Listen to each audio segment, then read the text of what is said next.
안녕하세요. 정진혁 교수입니다. 제4장 디자인 싱킹 프로세스의 실천에 대해서 살펴보도록 하겠습니다. 자, 일단 4장에서는 첫 번째 시간에 공감과 문제의 정의라는 부분을 다룰 건데요. 문제 정의가 굉장히 좀 중요하잖아요. 일단 우리가 사업 계획서를 쓰든 사업 제안서를 만들든 또는 이제 세상에 뭔가 서비스를 만들려고 하면은 어떤 문제를 풀어낼 것이냐가 굉장히 중요하거든요. 그래서 그러기 위해서는 공감을 하는 게 굉장히 중요해요.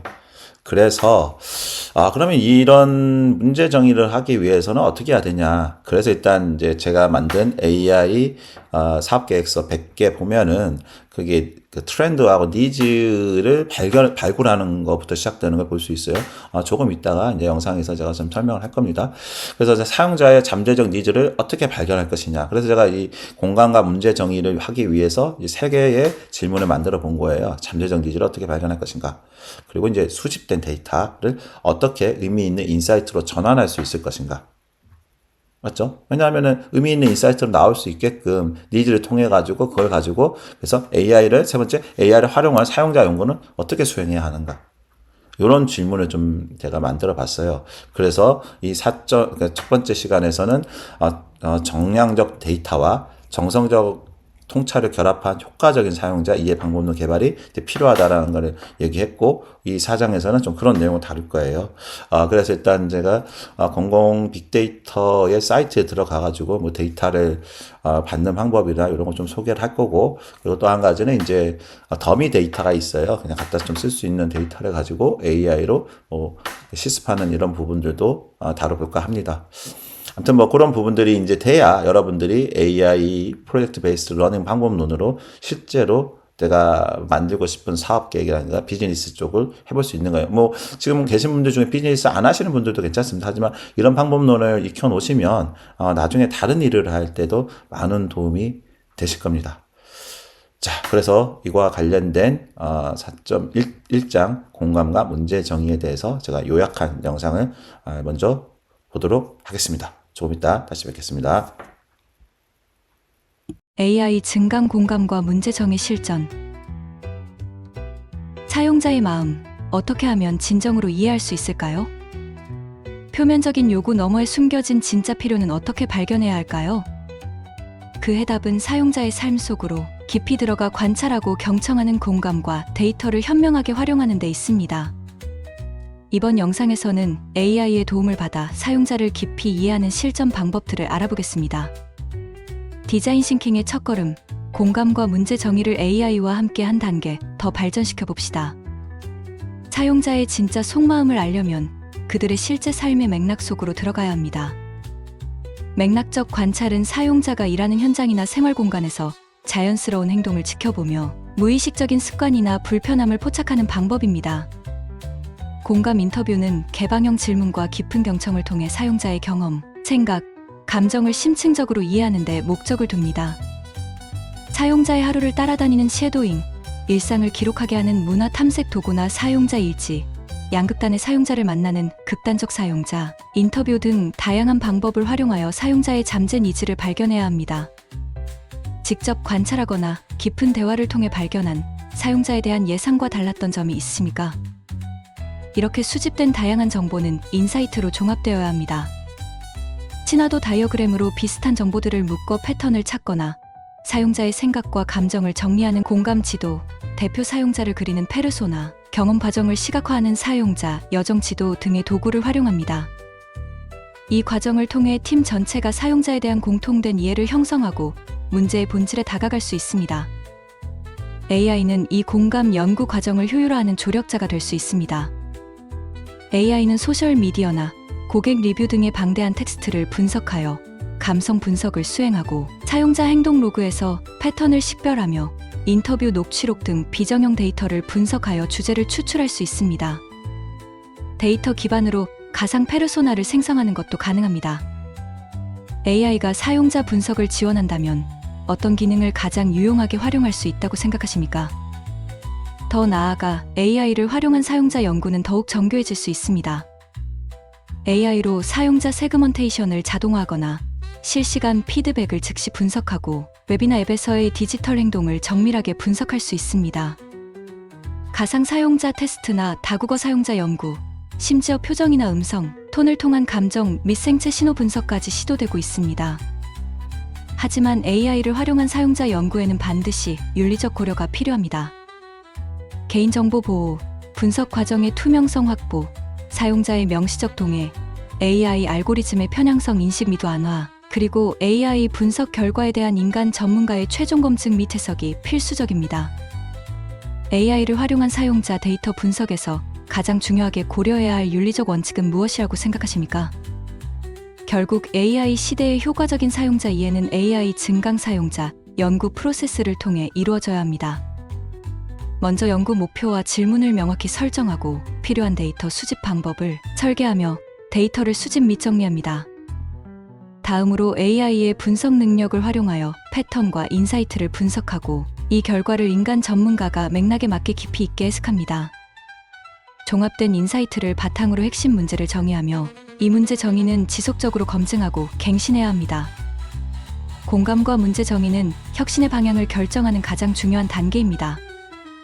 인간적인 공감 능력과 AI의 데이터 분석 능력을 균형 있게 활용할 때 우리는 사용자가 진정으로 원하는 가치를 발견하고 해결해야 할 핵심 문제를 정확하게 정의할 수 있습니다.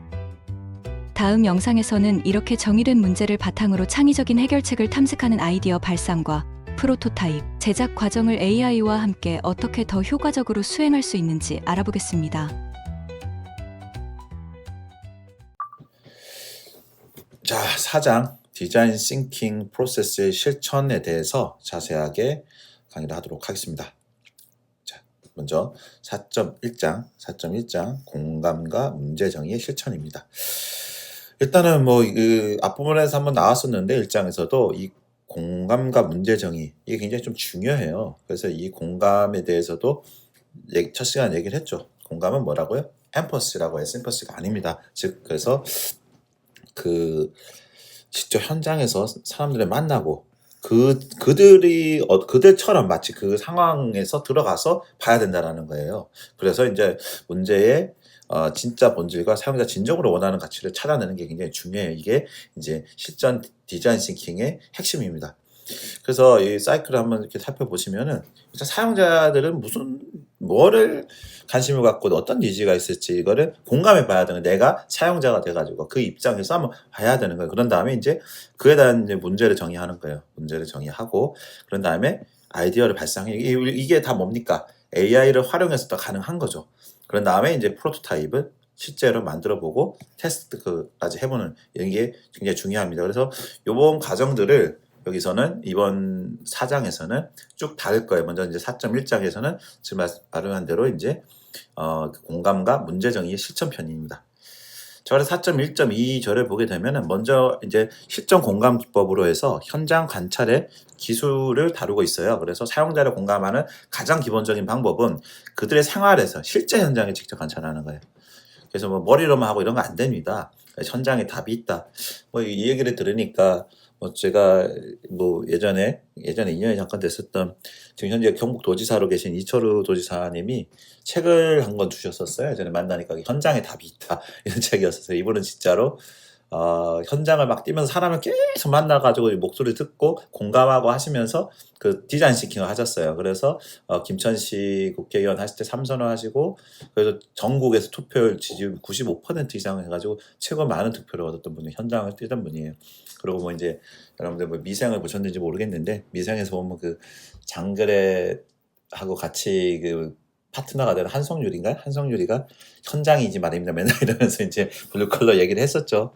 그게 진짜로 현장에 들어가가지고 관찰이 가장 중요하다라는 겁니다. 자, 그래서 효과적인 현장 관찰을 위한 팁에는 그 어떤 초심자의 마음으로 그 선입견을 가지면 안 된다라는 거. 이게 우리가 이제 많은 사람들이 선입견을 가진 상황이 많아요. 판단을 할 때. 그러다 보니까 거기서 내가 알던 걸 자꾸 껴맞추려고 한다라는 거죠. 그러면 안 된다라는 거예요. 이거를 항상 새롭게 신기하게 바라보는 거예요. 그래서 이제 보통 이렇게 기존의 관념에 빠져 있는 거 도그마라고 하거든요. 도그마. 그래서 이 도그마를 깨는 게 혁신의 시작이고 이런 게 이제 어떤 니즈의 발견의 시작입니다. 도그마라고 하면 도그마. 이거 조금 바꾸면 고구마 같죠? 고구마 이름이 그 정도로 좀 답답한 거예요. 편견을 가진 사람들. 그래서 나이가 들수록 사실 이 도구마 때문에 손해 보는 경우가 많습니다. 왜냐하면은 내가 알던 거에 갖다 껴맞추려고 그래요, 자꾸. 왜? 얘기했죠. 이제 내가 머리를 써야 되는데 에너지가 딸리고 이렇게 되면은 아무래도 이제 그 혈관 질환이 온다 그랬잖아요. 심장이 펌핑을 해야 되는 게 부담스러운 거예요. 그러면 어떻게 하냐? 내가 이제 프로세싱을 하잖아요.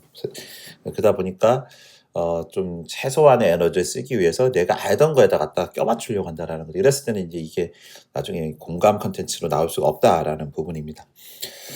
두 번째는 이제 행동을 기록해 보는 거예요. 이렇게 커피를 마셨다가 아니라 정확하게 조심스럽게 갖고 이런 식으로 자세하게 한번 설명을 해보는 거. 세 번째는 이제 환경적 단서를 포착하는 건데 뭐 이런 것들 색상들 공간 배치 뭐 이런 것들을 함께 기록해 보는 거예요. 그래서 기록이 굉장히 중요해요. 이런 거를 그래서 어떻게 합니까? 사진도 찍었고 실제로 이런 거를 하는 것도 이제 설명해 보고 이렇게 좀 자세하게 관찰을 해봐야 된다라는 거죠. 그래서 사진 영상을 촬영해 가지고 기록으로 넣는 거죠.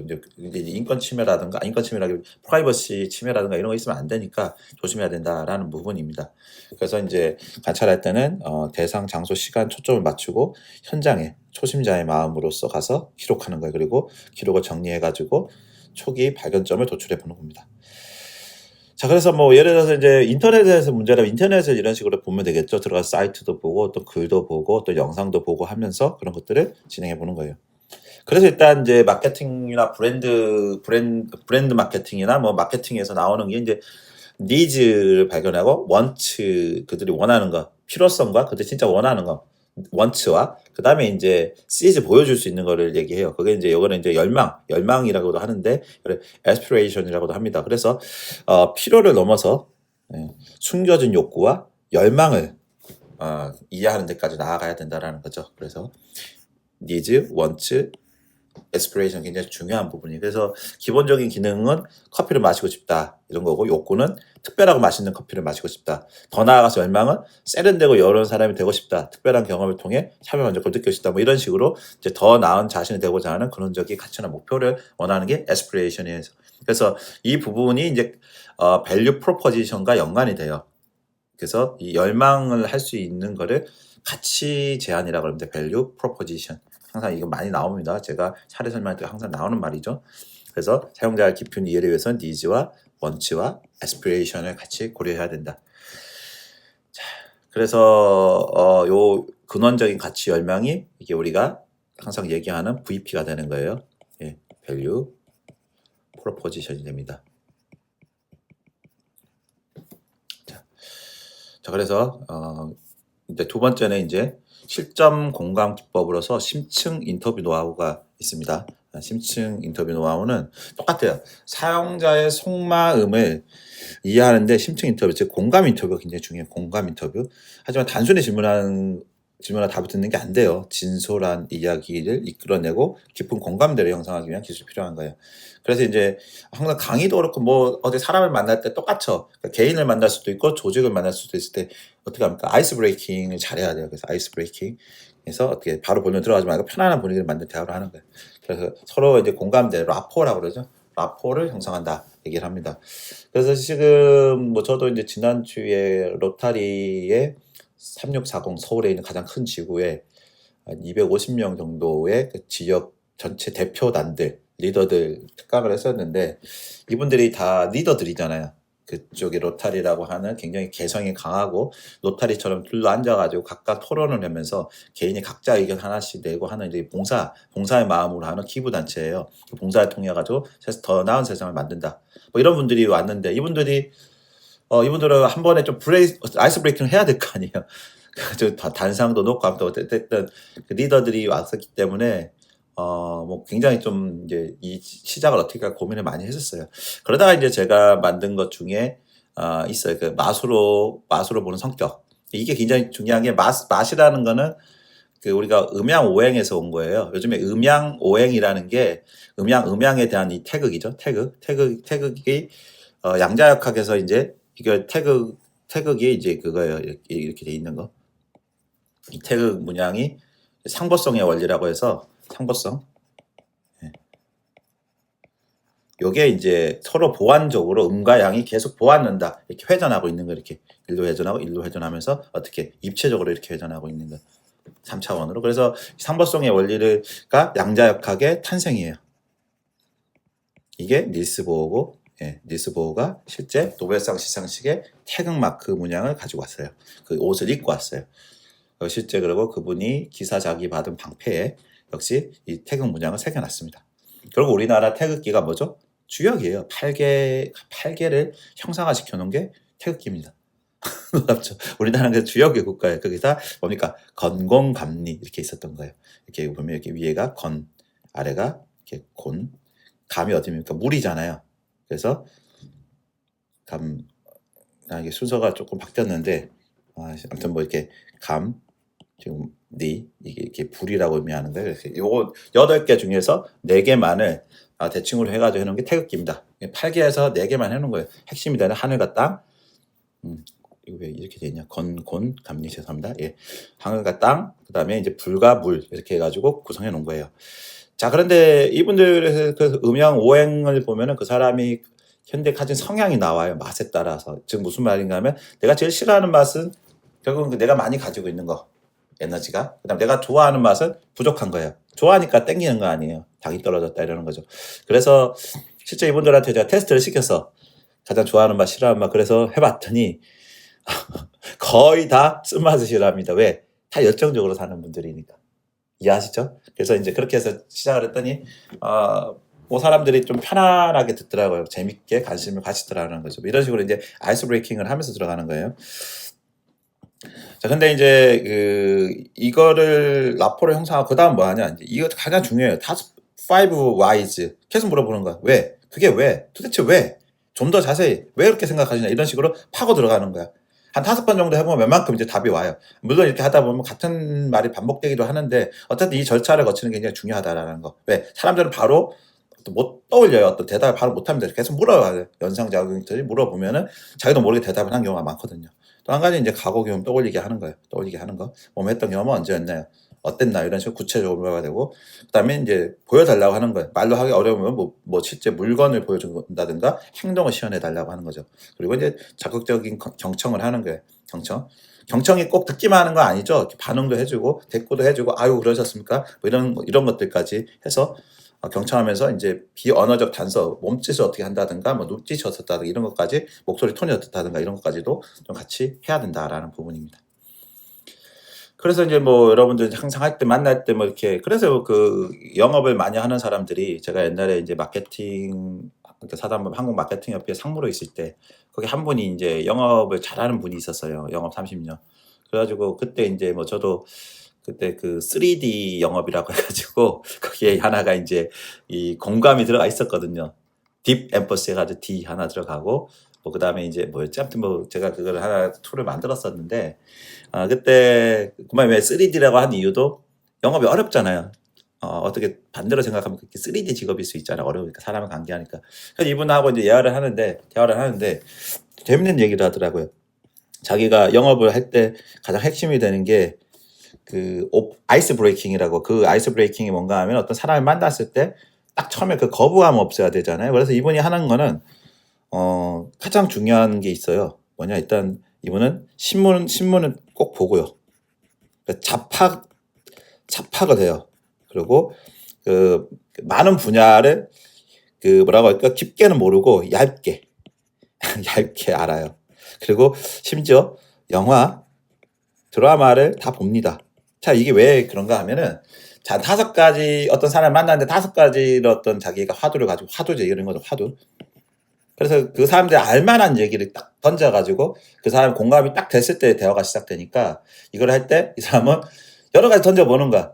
그래서 보통 이제 그 약간 주부들을 만나게 되면 드라마 인기 있으면 이런 드라마 아세요? 뭐 이런 말로 던지고 안다고 하면은 그거 재밌어요. 이렇게 한 말 딱 던졌을 때 이 사람 자기가 아는 얘기가 나왔잖아요. 그러면 막 그 얘기를 해 그냥 이 영화 이건 그 주인공을 어떻게 들어만 주면 되는 거야. 들어주다가 그럼 이제 자기가 얘기를 막 하고 나면 이제 거기서 이제 좀 질문을 던지고 그거 이제 자기 얘기를 들어줬잖아요. 그러면 이제 이런 질문을 던졌을 때 어그레시브 해지지가 않고 굉장히 편하게 자기를 연단 말이에요. 그랬을 때 그 사람이 하는 얘기들이 나오게 되는 거죠. 그래서 영업이라는 건 그 공감이고요. 공감을 잘하는 사람이 영업을 잘합니다. 왜? 그 속마음을 알고 그 사람 믿고 가까워질 수 있는 이 인터페이스라고 그러죠.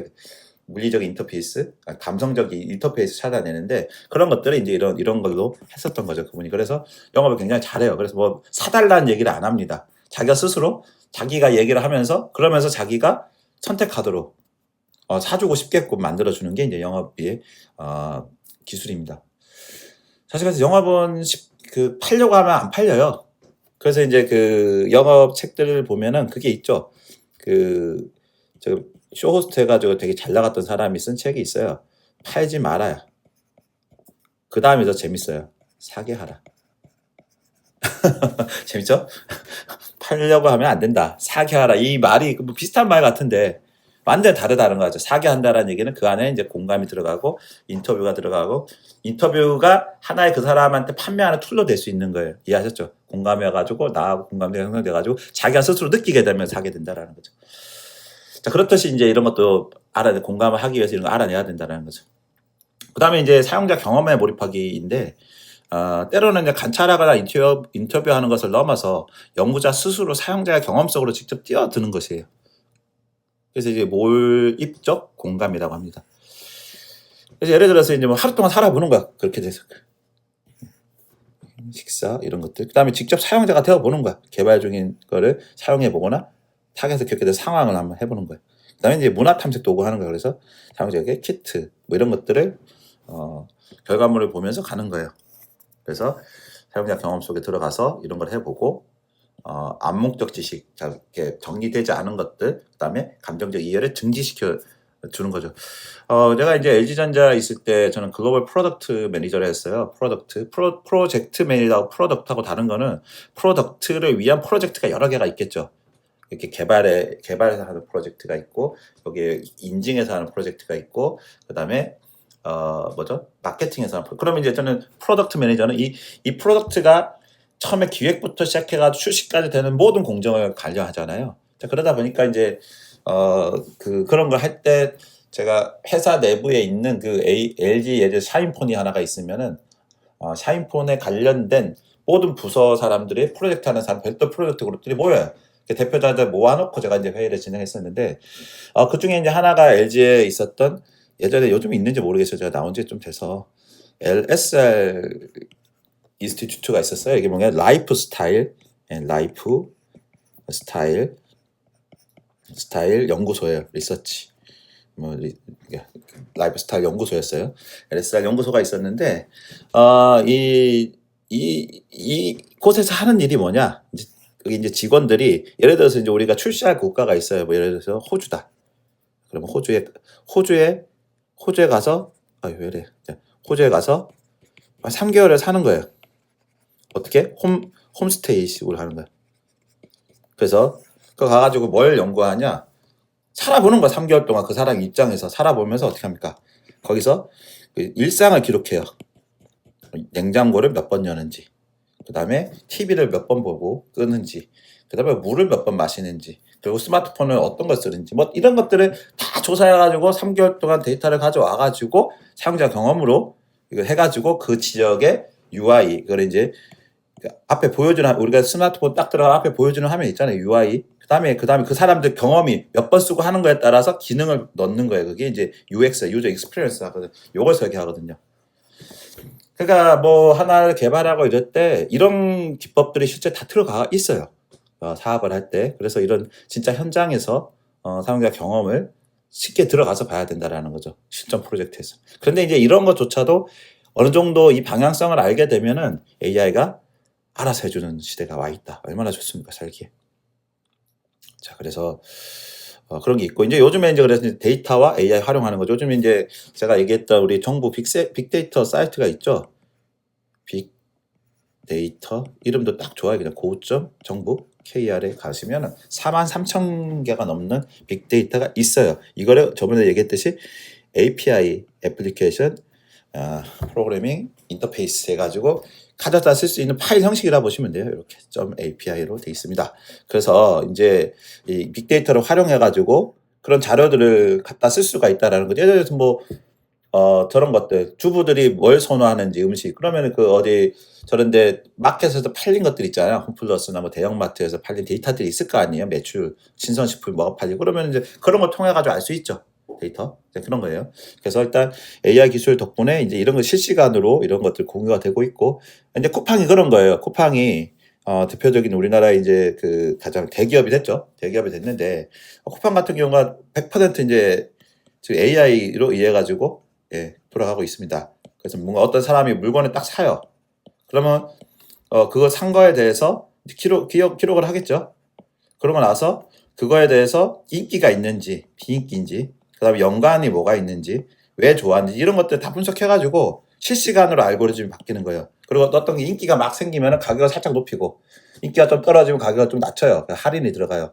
자동으로 해가지고 어떻게 할인이 돼가지고 요거를 좀 많이 사게 해가지고 빅데이터가 또 어느 정도 올라가게 되면 또 가격을 높이고 이런 식으로 실시간으로 가격도 바뀌고 추천하는 것도 다르고 거기 연관을 해주는 것도 다르고 봤을 때 하는 거 이것까지 다 바뀌고 있는 이런 알고리즘을 하고 있다는 거죠.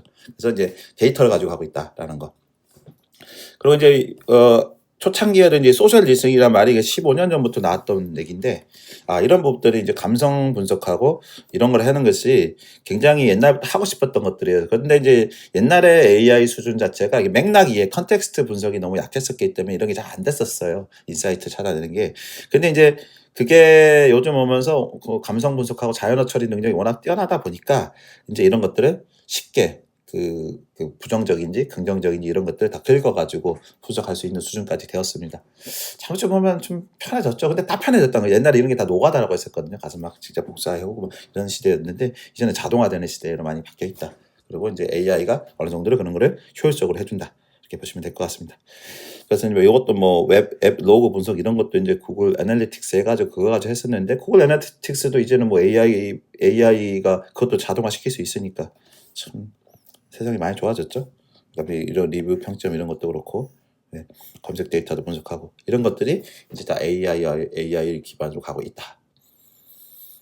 많이 하고 있어요 지금. 그래서 이런 것들.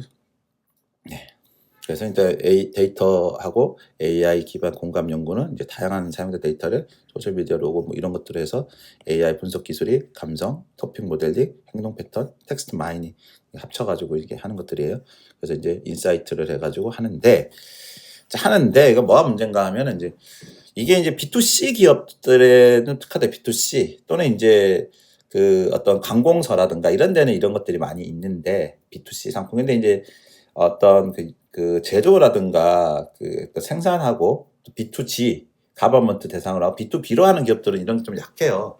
그러다 보니까 이걸 가지고 뭐 하기가 쉽지 않아요. 근데 B2C 제품들은 그런 것들이 이제 많이 노출이 되니까 컨텐츠가 많이 노출되니까 쉽게 할 수 있고 근데 이제 여기서 문제점은 뭐 미국의 대선에서도 뭐 저기 어디 아프리카 이 나라에서 막 어떤 댓글이 막 달리고 막 컨텐츠가 막 갑자기 막 쏟아지고 이런 것들이 있듯이 이런 쪽에 그 댓글 부대 옛날에 우리나라에 있었잖아요. 댓글 부대 있었고 지난번에 뭐 또 김경수 도지사가 또 뭐 뭡니까 그때 그 킹크랩 해가지고 실제 댓글 조작하고 이런 이슈 조작했잖아요. 지금 그런 게 있어요. 그래서 막 어떤 사람들이 이거를 의도적으로 비난하고 막 한꺼번에 컨텐츠 쫙 퍼뜨리고 어떤 사람들은 이게 좋다고 막 가가지고 올리고 낮추고 하는데 근데 이게 실제는 아니잖아요. 그렇게 한들 그 내부가 실제 그렇지 않다면은 오래 가지 못하겠죠. 나중에 다 들통 나거든요.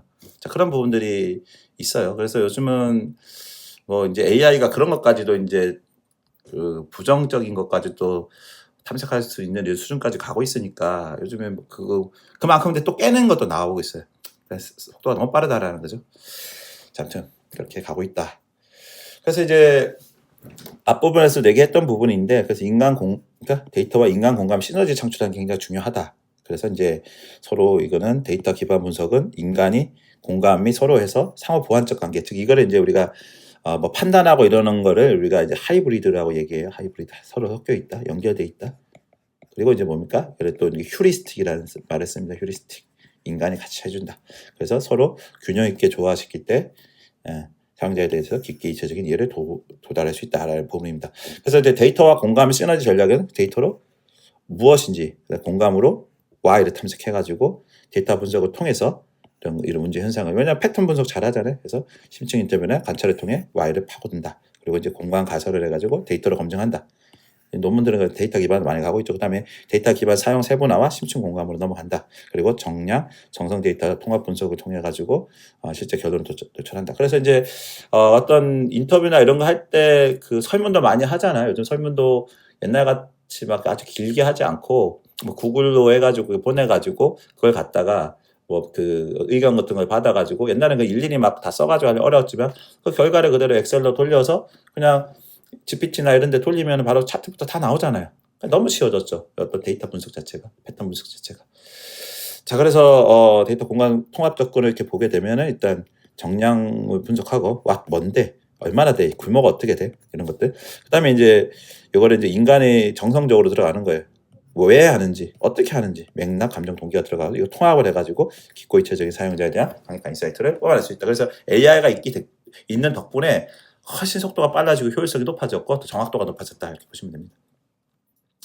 자, 그러면 이제 실전 문제를 정의할 때 공감 결과물을 활용해야 되는데 그럼 어떻게 해야 되냐? 문제를 정의하기 위해서는 문제 정의 단계에 핵심적인 입력 자료가 있어야 돼요. 그래서 이제 보면은 관찰 기록, 인터뷰 내용, 데이터 분석 결과, 공감 지도, 페르소나 등이 있는 거야. 그러니까 이런 걸 가지고 가장 중요하고 해결할 가치가 있는 핵심 문제를 명료하게 기술해내야 되는 거죠.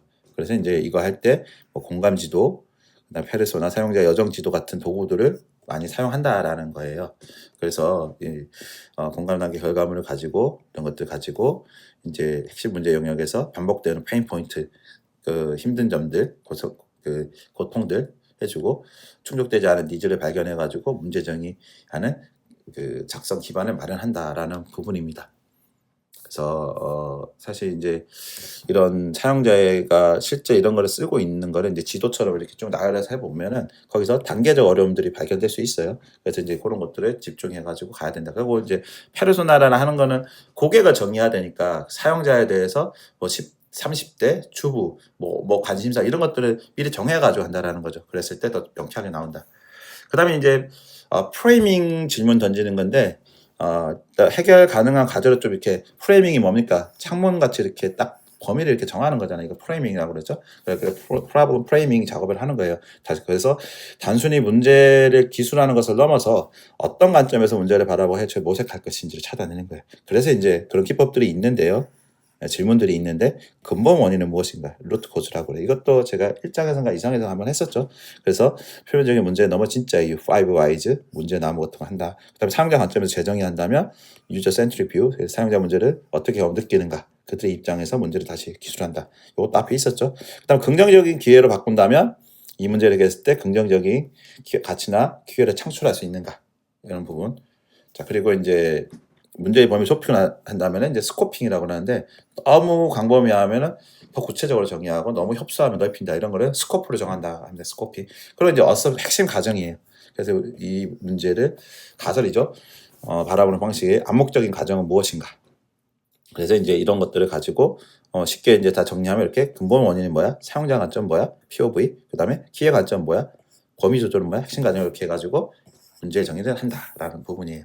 그래서 이제 공감이 가장 기초가 되는 거고 정의 단계에서 AI 활용과 인간의 역할을 정리해 보면은 자 실제 디자인식의 공감과 문제 정의 단계에서 AI는 데이터 처리 및 분석을 효율화하는 데 굉장히 도움을 줄 수 있다. 그래서 예를 들어 방대한 인터뷰 녹취록을 텍스트로 변환하고 핵심 키워드를 추출하고 이게 텍스트 마이닝이라고 그래. 마이닝이 그거잖아요. 이렇게 캐낸다. 그래서 우리가 비트코인 처음에 나왔을 때 뭡니까? 골드 캐시 해가지고 뭐 그 이름 자체가 마이닝이란 말을 썼잖아요. 채굴한다. 채굴이라는 말 자체가 마이닝. 그것처럼 이제 키워드 추출하는 거, 채굴의 의미가 있습니다. 그리고 이제 사용자의 피드백 감성 분석도 하는 거예요. 그래서 AI는 보조적인 역할이고 핵심 활동을 인간의 깊은 공감 능력과 비판적 사고, 통찰력에 의존해야 된다라는 부분입니다. 그래서 AI는 소집 정리, 패턴 트렌드 분석, 텍스트 감성 효율, 효율성 증대하고 인간의 역할은 깊은 공감. 이게 되게 중요해요. 질적 데이터, 그다음에 근본 원인 통찰, 문제 프레이밍을 하고 윤리적 판단 이런 것들을 해야 된다라는 거죠.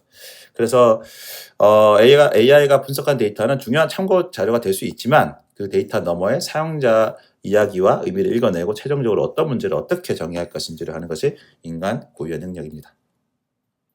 자, 그래서 요거 관련된 실습하는 영상은 별도로 제가 뒤에 공개를 할 거니까 그걸 보시고 이번 장 4.1장에 대한 내용들을 잘 정리하시길 바라겠습니다. 자, 그러면 또 4.2장 강의에서 뵙도록 하겠습니다.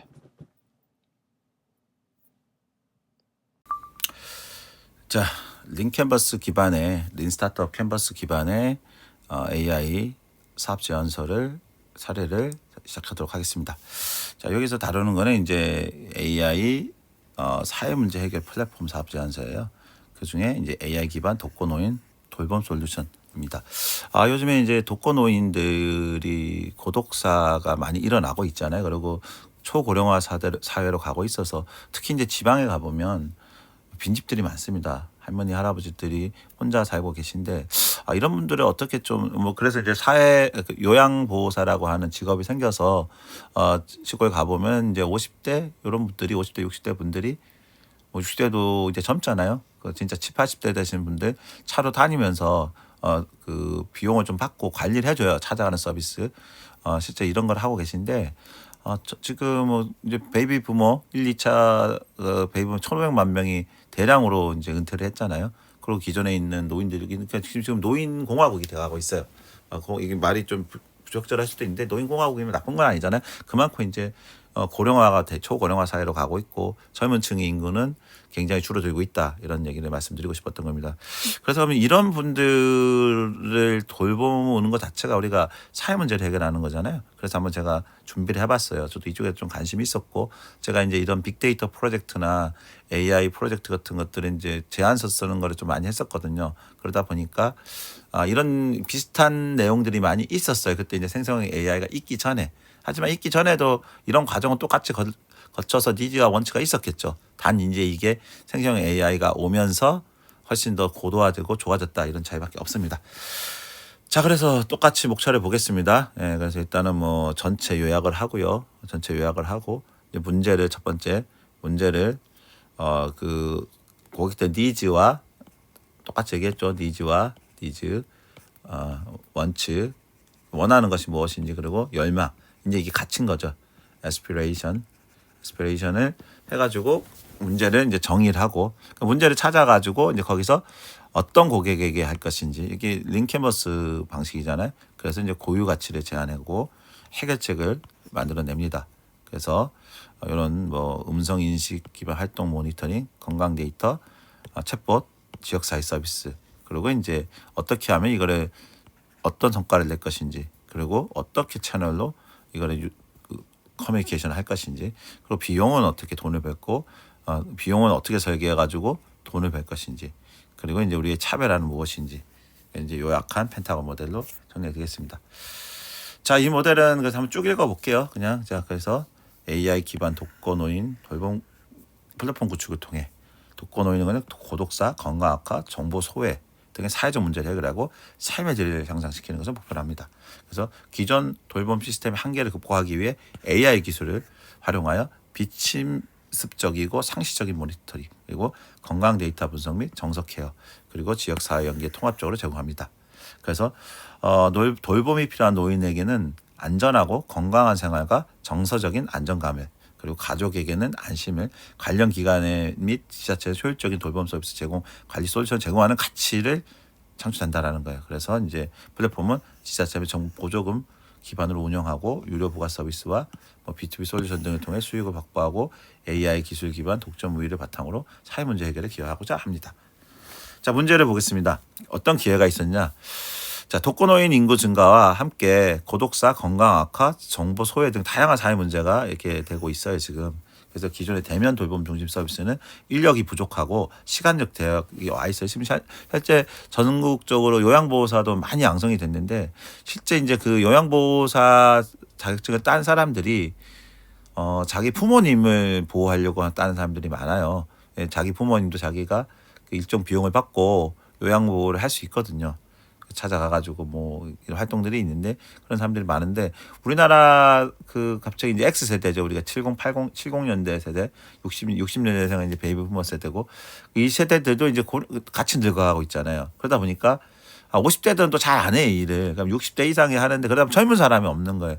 그러다 보니까 요즘에 이제 정부가 젊은 베트남들 그 요양 간호사 대체 인력으로 뭐 보건 쪽으로 해가지고 한국에 와서 우리 농촌에 있는 이런 분들 관리하려고 하는 시도가 이루어지고 있어요. 어쨌든 간에 이제 그런데 이 부분이 사람만 가지고 할 수 없잖아요. 그러면 뭔가 이제 이상 징후 같은 거 패턴을 분석해가지고 이상 징후 찾고 하는 건 AI가 제일 잘하는 거잖아요. 그리고 이제 생성 AI한테 페르소나 주고 그 어떤 캐릭터를 부여해가지고 대화 상대하고 뭐 같이 말동무 해주고 이런 게 다 가능하잖아요. 그리고 이제 뭐 이렇게 어떤 이상 징후가 왔을 때 그거를 바로 AI가 판단해가지고 가까운 뭐 소방서라든가 뭐 보건소라든가 이런 쪽에 연락하고 아니면 또 그 동네에 있는 이장이나 이런 사람들한테 알림해가지고 들여다보게 할 수 있는 거잖아요. 실제 이제 저희 시골집에 가 보면은 이게 노인 일자리 중에 이런 게 있어요. 그게 똑같이 노인인데 좀 이제 걸어 다닐 수 있는 분들이 있잖아요. 이런 분들이 한 달에 한 30만 원 받아요. 그래서 일주일에 몇 번씩 혼자 사시는 분 집에 찾아가서 그분이 살아 계신지, 그다음에 대화도 해주고, 뭐 이런 것도 안내도 해주고, 말동무도 해주고, 뭐 이런 걸 해요. 그래서 해서 진짜 대면으로 하고 있는데, 그럼에도 불구하고 24시간 모니터링이 안 되잖아요. 그러다 보니까 이제 이런 부분을 뭔가가 필요하다라는 필요성이 있었죠. 제가 이제 보성군의 그 정보 사업을 좀 따다 준 적이 있어요. 그래서 그때 보성군의 농촌 협약 사업을 해가지고 그게 이제 정보 사업을 한 300억인가 저희 회사를 해서 따다 줬었고, 그러면서 이제 거기에 이제 역량 강화 교육이나 이런 그 농촌 협약에 300억을 따기 위해서 제가 뭐 330명 이장님들 앞에서 이제 브리핑을 했었고, 그 중에 이제 이장님들을 또 모시고 저게 어디입니까? 그 사업비를 받았었으니까 용역 사업을 받아가지고 선진지 견학을 같이 갔었어요. 그래서 이제 그날 이장님들 모시고 가는데 한번 이제 70대 중반의 할머니께서 한 분이 나오신가 차도 없이, 그래서 이제 운전을 못 하시니까 그 면사무소까지 읍사무소까지 데려가야 되는데 거기 분께 물었어요. 아니 이장님 어떻게 오셨어요? 그랬더니 이제 자기 마을에는 독거 노인이 그렇게 많대요. 그래가지고 서로 이장을 안 하려고 서로 떠밀리하다 자기 순번이 돼가지고 이제 이장을 하셨더라고요. 근데 이게 이제 보성군만의 문제가 아니라 전국적으로 이 초고령화 사회라고 보면서 시골에 진짜 독거로 계시면 너무 물론 이제 서울이나 이런 그 경기권 이런 쪽에 토시에도 많이 있어요. 그래서 이제 그분들 이제 기초생활 수급 해가지고 혼자 사시면서 많이 그래도 이제 사회복지사들이 많으니까 서울 쪽에는 정말 많이 관리가 잘 되고 있는데 지역으로 갔을 때는 이게 굉장히 심각한 위기라는 부분입니다. 그래서 이제 이런 고독사 위험이 증가하고 그다음에 건강 악화 및 만성 질환 관리에 어려움이 좀 있고 정보도 소외돼 있고 정서적 외로움도 오고, 그래서 이제 이런 것들이 있다 보니까 이거를 그러면 주요 문제점을 좀 정리해 보니까 얘기했죠. 이런 것들. 그다음에 건강 악화하고도 초기 인지도 어렵고 정보도 소외되고 하더라는 거예요. 그래서 이런 니즈가 보이기 시작한 거죠. 그래서 이제 고객을 해보는 거예요. 돌봄이 필요한 독거 노인이 이제 가장 중요한 핵심 고객군, 확장 고객군 말고 우리가 이제 항상 이 고객을 정의할 때는 이렇게 핵심이 있어야 돼요. 핵심을 갖고 이렇게 확장을 해가는 거잖아요. 그러니까 최초의 이 핵심 고객군을 정하는 게 굉장히 중요해요. 왜냐하면 이거에 따라 승패가 고객을 너무 넓게 잡으면은 일이 안 돼요. 비용도 많이 들어가고 개발도 많이 해야 되고, 근데 이제 핵심에서 확장까지 고민하는 거죠. 그래서 일단 이 부분들이 키가 되는 거예요. 돌봄. 그래서 어떤 기능 이런 것들이 필요한 사람들. 그다음에 가족한테도 같이 있어야 되는, 보통 이제 혼자 사는 분들이 아예 가족이 없어서가 아니라 대부분 이제 농촌 같은 경우는 서울로 보냈잖아요. 결혼해서 서울에 살고 아니면 뭐 아들 뭐 공부시킨다고 보내기 때문에 이제 그런 게 많다라는 거죠. 이분들을 양쪽을 만족시킬 수 있어야 되니까 그런 걸 한번 고민해 봤던 거고, 그다음에 이제 확장 고객군으로는 사회복지기관 요양시설도 연계가 돼야 되잖아요. 이 사람들도 효율화시키고 하는 것들, 그다음에 비상 대응 시스템, 지방자치단체도 마찬가지고 의료기관도 마찬가지라는 거죠. 이게 같이 된다면 좋겠죠. 원격 모니터링, 건강 모니터링이 된다면은. 그래서 이제 이거 다 정리한 게 그렇습니다. 독거 노인들이 있는데 안전, 건강, 정서적 안전 이런 것들이 어려움이 있다. 그래서 상시 모니터링, 비상 알림, 대화 상대 이런 것들이 필요하다. 가족도 이런 것도 있는데 실시간으로 하는 것들. 그러니까 사회복지단체도 이런 기반 관리를 해야 되는데 모니터링 시스템이라든가 데이터 분석 리포트가 필요하더라. 그래서 이제 그 가치 제안을 만들어 본 거예요. 그래서 이제 이 말을 이렇게 좀 그 카피라이트처럼 제가 만든 거죠. 그래서 독거노인에게는 24시간 든든한 안전지킴이. 어떻게? 컴퓨터 비전이라든가 음성 인식, 그러니까 그 카메라하고 이런 걸 통해 가지고 상시 모니터링을 할 수 있다. 그다음에 내 건강 상태를 알아서 챙겨줘요. 그래서 건강 데이터 분석을 통해서 이상 징후를 조기에 감지해 준다. 외롭지 않게 말동무 되어준다. 그래서 이런 식으로 가능한 거. 가족에게는 멀리 있어도 안심할 수 있어요. 해서 부모님의 활동 및 건강 상태를 실시간으로 확인하고 이상 징후 발생 시 즉각적인 알림을 제공해 줄 수 있다. 그리고 사회복지기관에게는 더 많은 어르신을 더 효율적으로 돌볼 수 있어요. 해서 이렇게 비상대응책이 강화하고 데이터 분석을 한다. 그 다음에 이제 데이터 기반의 과학적 돌봄 계획 수립이 가능해진다라는 부분입니다. 그래서 이제 이걸 요약한 걸 보면은 일단 독거노인에게는 안전 건강, 정서적 안정, 이런 정보 접근성을, 가족에게는 안심하고 상태 확인하고 이상 징후를, 기관 지자체에서는 효율적 돌봄과 비상 대응과 데이터 기반 관리가 된다라는 거죠. 자, 그래서 이걸 하기 위해서 그러면 어떤 솔루션들이 필요하냐? 그래서 이제 보면은 이제 카메라가 있어야 돼. 비전 센서, 컴퓨터 비전이라고 합니다. 그리고 마이크가 있어요. 요즘에 그래서 그런 걸 주로 뭐로 합니까? 그 있잖아요. 그 음성 스피커, AI 스피커 이런 걸로 활성화할 수 있죠, 실제. 근데 이제 이 카메라 이거 쓸 때는 조금 조심해야 되죠. 다 민감하게 뭐 노출되고 할 수 있으니까 이런 거는 뭐 경우에 따라서 할 수 있다라는 부분이. 그래서 이제 활동량, 움직임 패턴을 할 수 있고, 그다음에 넘어짐 등 응급 상황 감지도 할 수 있고, 장시간 부재 이런 것도 할 수 있고, 이상 음원도 감지할 수 있다. 그래서 뭐 이런 비전 센서 있는 거는 카메라가 전체 모습을 하지 않더라도 실제 뭐 있잖아요. 그 큰 흐름 같은 거만 이렇게 볼 수, 이렇게 흐릿한 카메라 만들 수 있잖아요. 예, 그런 걸 해서 할 수 있다라는 부분입니다. 그래서 이걸 이제 수식화 시켜 보면은 알고리즘으로 자 보면 이제 시간에 따른 거예요. 시간에 따라, 그죠? 시간. 그래서 이게 이상 징후. 그럴 때 이제 시간에 따라서 어떻게 움직이고 있고, 그다음에 이제 과거 활동 패턴 같은 거가 있어야 되겠고, 그다음에 뭡니까? 환경 데이터가 있어야 되는 거예요. 시간에 따른 온도, 습도. 그래서 이러한 변수들을 종합하여 머신러닝으로 돌린다 해서 이렇게 수식을 표현하면 이렇게 되는 겁니다. 시간에 따라서. 예. 그래서 요건 이제 G는 이제 머신러닝으로 돌려가지고 요거를 계산해낸다. 그러니까 이제 건강 데이터 분석 및 이상 징후 감지는 웨어러블 디바이스를 좀 하면 좋아요. 그래서 이제 스마트워치 같은 거나 스마트워치는 너무 크니까 어쨌든 뭐 스마트 링이라든가 스마트 목걸이라든가 스마트 팔찌 같은 걸 해가지고 이제 생체 신호 모니터링하고, 팔찌가 제일 좋겠죠. 시계는 또 이렇게 무거워서 안 하려고 그래요. 또 충전하는 게 있으니까 웨어러블에서 팔찌 형태로 해가 충전을 뭐 한 달에 한 번씩 이렇게 해도 되는 어떤 최소한의 기능을 해가지고 하게 되면 좋겠죠. 그다음에 복약 시간 알림, 그다음에 식단 및 활동량 분석 이런 것들. 그래서 올해 이제 수식을 해 보면은 전반적인 예측 확률은 probability죠. 이거는 어떻게 됩니까? 바이오 시그널, 심박수, 액티비티 활동량, 그다음에 복약, 뭐 히스토리컬 헬스 해가지고 이걸 개념적으로 종합해가지고 머신러닝으로 하는 거예요. 그래서 이걸 분석을 해낸다 이렇게 표현한 거고, 그다음에 이제 AI 챗봇 기반 정석 케어 및 정보 제공은 일상 대화, 말동무, 그다음에 이제 감정 상태 분석 및 대응, 맞춤형 정보도 제공해 주는 거예요. 그다음에 쉬운 정보 접근을 지원해 준다. 그 지역사회 연계 서비스를 통해 가지고 응급 발생 시 알려주고, 정기 모니터링 리포트 제공하고, 맞춤형 복지 서비스 이런 것들을 할 수 있다라는 부분입니다. 제가 정리한 거는 자 보면 이제 핵심 기능은 활동 모니터링, 건강 데이터 분석, AI 챗봇 제어, 지역 서비스 연계 이렇게 정리를 할 수 있다. 키 매트릭은 뭡니까? 어쨌든 이거를 만들기 위해서는 있어야 되잖아요, 지표가. 그래서 이제 노인의 가입수, 감지 정확도, 시간 단축률, 연계 만족도, 고독사, 그다음에 만족도, 가족 안심 지수, 가족들도 있으니까.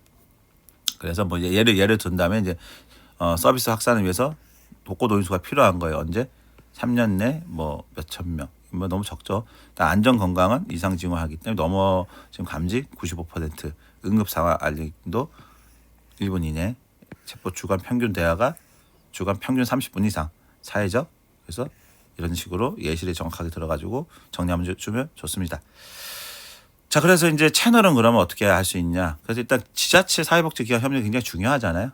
연결을 해야 되고, 복지관 경로당도 연결해가지고 해야 되고, 의료기관 및 보건소, 시골에 이제 면 단위로는 보건소가 대다수 있거든요. 아주 작은데 과소한 데는 말고요. 예. 미디어에 이제 홍보도 하고 가족 대상 정보 제공하고 뭐 이런 쪽에 하나 더 넣는다면 이제 대한 노인회가 돼 있겠죠. 대한 노인회하고 해가지고 같이 하는 것도 괜찮습니다. 거기서 하는 이제 100세 신문이라든가 이런 게 신문에 나오니까 그런 쪽에 채널 같이 활용하면 좋다. 일단 코스트 스트럭처에서는 이제 뭐 이런 비용들이 들어간다예요. 뭐 이런 거가 좀 생각보다 비쌀 수 있어요. 그래서 이거는 관에서 해야 될 사업이다라는 부분입니다. 보건복지부 사업 쪽으로 괜찮겠죠. 그래서 AI 소프트웨어 개발 그런 비용들, 그다음에 하드웨어, 이거 IoT 아까 얘기했던 밴드, 스마트 밴드 이런 거, 서버 이런 거, 그다음에 인건비, 그다음에 마케팅, 지역 연계하고 이런 것들이 이제 필요하다. 요거는 뭐 수익 모델 자체를 보는 사업보다 사회 문제 해결이니까 공익 사업이 되겠죠. 그래서 일단 뭐 보조금으로 가야 되는 거고, 만약에 이제 민간 위탁이 됐다면은 유료로 해가지고 프리미엄 서비스는 할 수 있겠죠. 그다음에 B2B로서도 할 수 있고, 데이터 활용해가지고 판매도 할 수 있고, CSR 프로그램 연계 후원금도 확보할 수 있다. 이렇게 보시면 됩니다. 그래서 요거 총 수익의 개념을 보게 되면은 토탈 수입이에요. 정부 보조금, 그다음에 유료, B2B 데이터 활용 수익, CSR 연계 수익 해가지고 이렇게 정리해 볼 수 있겠습니다. 자, 그럼 차별화는 뭘까? 그래서 AI 기반으로 이렇게 비침습적이고 상시적인 모니터링 기술을 하는 거예요. 그래서 AI 분석을 통해 사생활 침해 최소한으로 하면서 하는 거죠. 그리고 축적 데이터 기반의 예측 정확도, 그리고 지역사회 돌봄 네트워크와 긴밀한 연계, 그리고 노인 친화적 인터페이스 및 AI 챗봇을 넣는 거예요. 자, 이렇게 정리가 되는 거죠. 자, 그래서 이거를 다시 이제 정리해 보면 비즈니스 모델 펜타곤을 정리해 보면은 자, 이거 읽으면서 가겠습니다. 누구에게 제공할 것이냐 얘기했죠. 무엇을 제공할 것인가 얘기했죠. 어떻게 제공하는가 얘기했죠. 어떻게 이익을 창출하는가 얘기했죠. 어떻게 차별할 것인가 얘기했죠. 그게 정리한 게 이제 고객은 노인, 가족, 기관, 지자체, 가치 제한은 안전, 건강, 정서, 효율. 제공 방식은 AI, IoT 기반 플랫폼. 그다음에 수익 모델은 보조금, 구독 이런 것들. 차별화는 비침습, 모니터링, 예측, 지역, 연계. 이렇게 정리가 되겠습니다. 자, 이건 실제로 이제 우리가 겪고 있는 사회 문제 해결을 위한 제가 작성해 본 내용이고요. 정확히 말하자면 저하고 AI가 함께 작성한 모델입니다. 그래서 요걸 통해 가지고 여러분들이 이제 앞으로 하는 이 프로젝트 베이스 러닝에 좋은 사례로서 이걸 자꾸 익히면서 자꾸 이걸 보다 보면 익숙해지게 돼 있거든요. 보고 듣고 내가 또 따라 하다 보면 익숙해지니까 뭐 초기에는 좀 이런 내용이 어려울 수 있더라도 꾸준히 영상을 시청해 주시길 바라겠습니다. 다음 사례에서 찾아뵙도록 하겠습니다.